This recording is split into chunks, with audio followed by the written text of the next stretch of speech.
के देव तालाब पर 108 कुंडी विशाल विश्व शांति महायज्ञ शनिदेव और युवराज माता प्रतिष्ठा कार्यक्रम उत्साह के साथ मनाया गया। इसमें यज्ञ मंडप में प्रवेश 1000 गंगाजल कलश यात्रा के बाद मूर्तियों की का गांव में शोभा यात्रा, धान्याधिवास, जलाधिवास के बाद धर्म सभा का आयोजन हुआ, जिसमें कथावाचक कमलेश भाई शास्त्री, प्रदीप भाई शास्त्री, महंत हरगोविंद पुरी जी, रघुनाथ पुरी जी, योगी गिरी जी, फुलगिरी जी, गजानंद गिरी जी, राजनगिरी जी, सिंह प्रकाश गिरी जी, नाथी महाराज, बाबा महाराज, अजय भाई गोरेश्वर आश्रम और उदय राम जी महाराज सहित क्षेत्र के देव स्थानों के संतों का सानिध्य मिला। पूरी कार्यक्रम का चित्र वर्णन लाइव प्रसारण किया गया। सर्व समाज की ओर से आयोजित कार्यक्रम में सांसद कनकमल कटारा, संरक्षक जिला प्रमुख सूर्याहारी, लियाकत प्रधान जयप्रकाश पारगी, उप प्रधान कमला डिंडोर, सागवाड़ा पालिका अध्यक्ष नरेंद्र खोड़निया, सरपंच दुर्गा कटारा सहित क्षेत्र के जनप्रतिनिधि मौजूद रहे। कमलेश भाई शास्त्री और प्रदीप भाई शादी में क्षेत्र में सनातन धर्म के संरक्षण देने पर बल देते हुए समाज में बढ़ रहे विघटन के माहौल को खत्म करने और सनातन धर्म को पूरे विश्व में स्थापित कर अखंड भारत के निर्माण का आह्वान किया। कार्यक्रम के दौरान कार्यक्रम के पुरोधा रहे स्व गौतमलाल भोई को याद किया।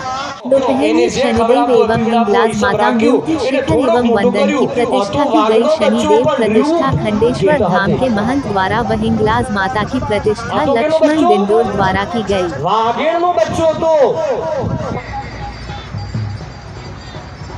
अरे उस रामलला को आज तक तंबू में पड़े हैं, हमको धिक्कार है। हम कहते हैं कि हम वेल सेट है। क्या वेल सेट है? हमारा कृष्ण का मंदिर है, हम वहां पर जाएंगे ना, भगवान की जेल देखो आप। भगवान अरे हमारे कल्याण के लिए वो मंदिर। कई लोग कहते हैं कि इससे क्या फायदा है मंदिरों बनाने से, हॉस्पिटल बनाओ। अरे इतने हॉस्पिटल बना दिए, रोज नए नए डॉक्टर बन रहे हैं। ये कोरोना ने सबकी नाक में दम कर दिया। कहां गए डॉक्टर तुम्हारे? कहां है डॉक्टर? कहां है वैज्ञानिक?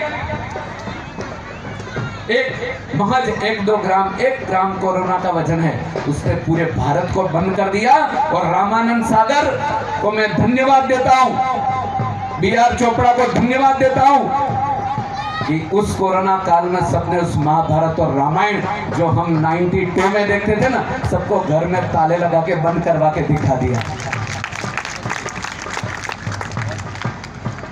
ऐसे रविंद्र जैन जो आंखों से अंधे हैं, उन महापुरुष ने रामायण के पूरे संगीत को दिया है। और हम आंख होते हुए भी हम अपने आप को नहीं देख पा रहे। अरे धिक्कार है। बीच में हमें इन यज्ञ से अलग करना है, हमें इन मंदिरों से अलग करने के लिए, हमें सनातन धर्म से हटाने के लिए, हमें हिंदू से मुसलमान बनाने के लिए, हमें हिंदू से ईसाई बनाने के लिए अनेक लोग आए। लेकिन हमें हिंदू में रहकर हिंदू बनाए रखने के लिए कौन आएगा?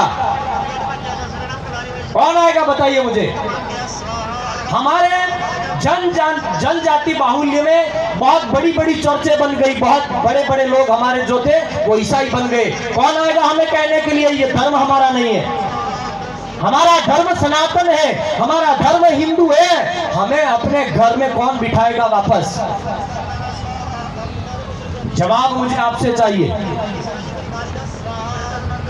बहुत गौर से समझना इस बात को।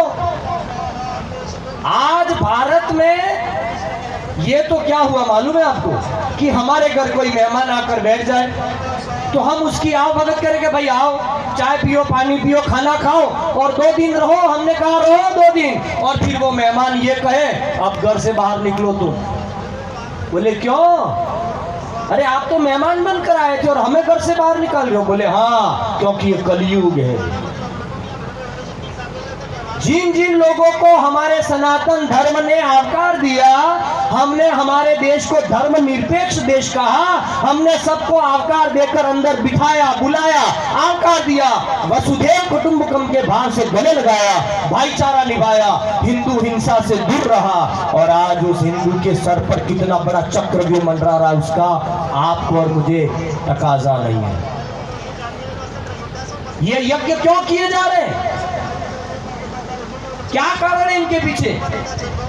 इतनी बड़ी ऊर्जा लगा, इतना बड़ा पैसा, इतना बड़ा खर्च इन साधुओं को आना पड़ा, ये सब क्यों किया गया? और उसमें भी सबसे